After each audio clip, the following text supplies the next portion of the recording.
All right, welcome to lesson 2 of this letter opener. I'm going to kind of move these out of the way so we've got room to work without banging into them. Got 2 or 3 laid out here. Got one we're completely drawn on.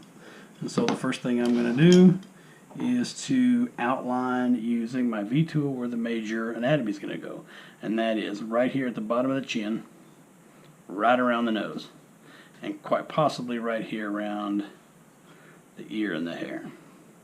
Got my pencil laid out here so we can start making marks when we remove stuff, but we'll just jump into it. And one of the first things we want to do is outline where the chin's going to go. I'm just going to go straight across that with my V tool. And that's going to allow me then to come in here with a stop cut, just right in the bottom of that groove.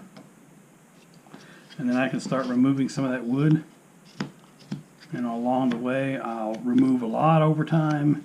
Easy work on one area, come back to it, work on another one. But I'm just doing slicing cuts down into that stop cut and then cutting off the stuff. It lets me know exactly where that head is going to be separated from the body of the letter opener.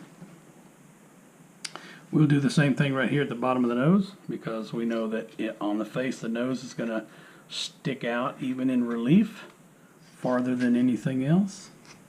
And so we're going to simply outline that, and that's where the nose is going to go. We'll outline the hair.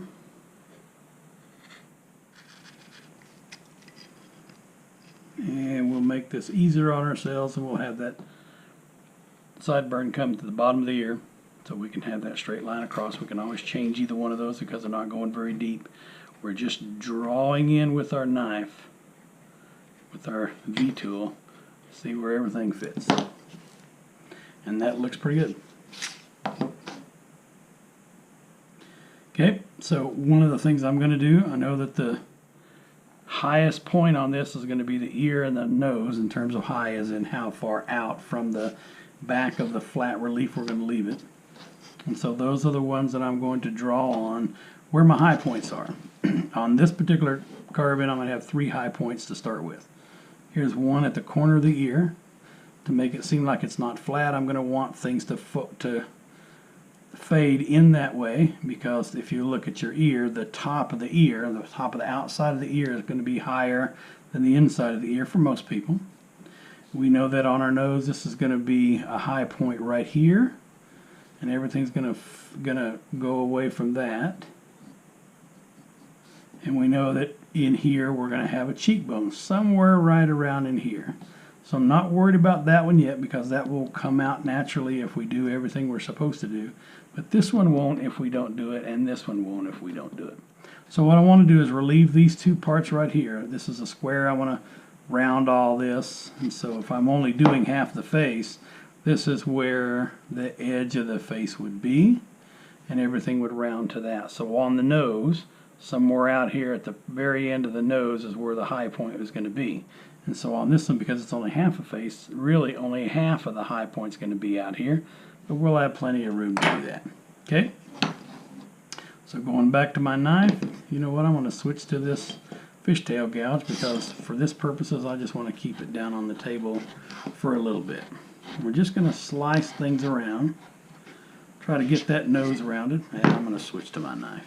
I'm going to see if we can get that nose rounded. Take off these saw marks that I hate looking at when I'm carving. You know me and saw marks, I don't like them. I know they're necessary for when you cut your wood, but I like to get them off of there as soon as possible because they have a tendency to be a little distracting when you're trying to carve. So we're working on shaping that nose just a little bit.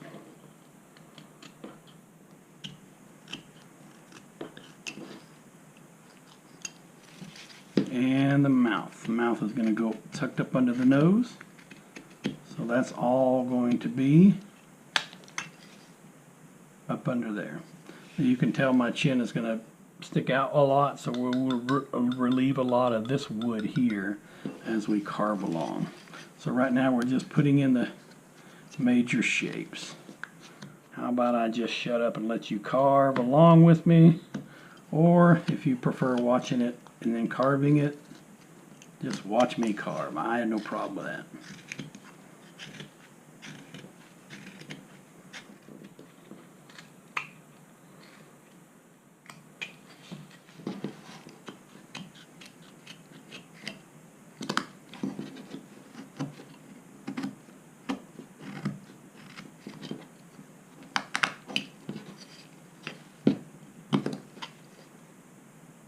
Okay, we're going to use our V tool to separate the ear and the hair, so that we can relieve that ear and give it an angle. On the back of this, the ear is going to be a thin piece, like it's sticking out away from the head. So we're only going to leave about that much room, and we'll take our V tool and go right down that line and separate, at least initially, separate the ear from the head. And generally I'll take my fishtail gouge and just from this high point, again we're talking about our high point here, from that high point everything goes away, so it fades down.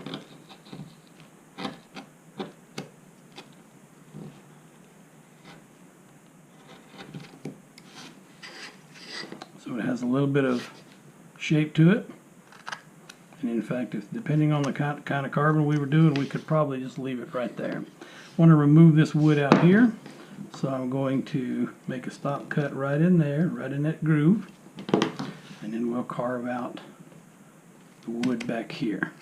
Now I'm going to leave a little bit of wood for hair, so that we can carve some hair in there, or at least leave the opportunity to carve hair. We may not want it later. We may decide this guy looks like a baldy and we'll leave him alone, and nothing wrong with that, but sometimes the wood tells you what you want to do instead of what you want to do. It tells you what it wants you to do, and whether there's a knot or a hard spot in that wood makes it a little bit difficult sometimes to do what you want when the wood has a different idea. So you gotta respect that. You gotta respect that and know that when you do that, it isn't going to yield itself to perfection. I went to a class in North Carolina, and a guy in there by the name of Frank Boyd. Frank, if you're watching this, thank you for a good week we had down there. Anyway, Frank introduced me to the concept of Wabi-Sabi, the Japanese concept of Wabi-Sabi, which means not everything has to be perfect. In fact, there's this opportunity to enjoy non-perfection on most things. So we've got a rough start to his face. We're going to continue to round as we go along because we got some square things up here that we don't really like. So just taking some of those edges down gives us an opportunity to see what the shape of this thing is going to kind of look like. Because what we're doing is shaping at the same time we're removing these saw marks, which I don't know about you, but I don't like looking at them. Have I said that before? Good. I'll say it many more times before. I don't like looking at them because to me they take away from my carving, but they are necessary because you've got to use some kind of saw to do that. You don't want to be carving all of this by hand out of a tree from wood and all that, from a block and a board of wood. You got to use some kind of mechanical device to get there. Okay. We'll separate the eye socket right here from the eyebrow, and then separate the eyebrow from the forehead. But right now we're just working on getting all of these major points of size and differentiation and shape so that we know where we're going. So this should be a fairly quick project. It doesn't take very long to get a face out of wood. If you've done a few, listened to a few videos by Gerald Sears, one of the cowboy carvers on the CCA, and I'll probably butcher his accent. He's from Texas and I'm originally from Tennessee, but he's fond of saying, after you've done about 10,000 of these things, you get an idea of where you're going with it and what you want to do, or something similar to that. So I've unfortunately never had a class with Gerald Sears, although I've watched him online several times. I love his accent. I love his classes, I love his projects, and so Gerald, if you're watching, or anybody, tell Gerald I really enjoy the stuff that you do. Anytime you feel like you don't want to really work detail or anything, just start working on this letter opener. And you can sit here and pedal, play, and putter with this without making any difference and without worrying about making a wrong cut. There's no wrong cut on it, because whether that letter sharpener is this long, this long, this long, or whatever long it is, it's okay. It's your, as Bob Ross says, it's your happy little creation, and you should be happy with how you're doing it. So I'm not going to bore you with the sitting here watching me take down this letter opener. As we go along through this series, we'll see it come to shape, and we'll worry about it at that time, and you'll see what shape a letter opener comes out to. But anyway, just continue working on that shape of that face and see if we can't get him looking like a real caricature face. I'll stop the video there. We'll pick it up in the next series. This is video number 2, and we're on to number 3.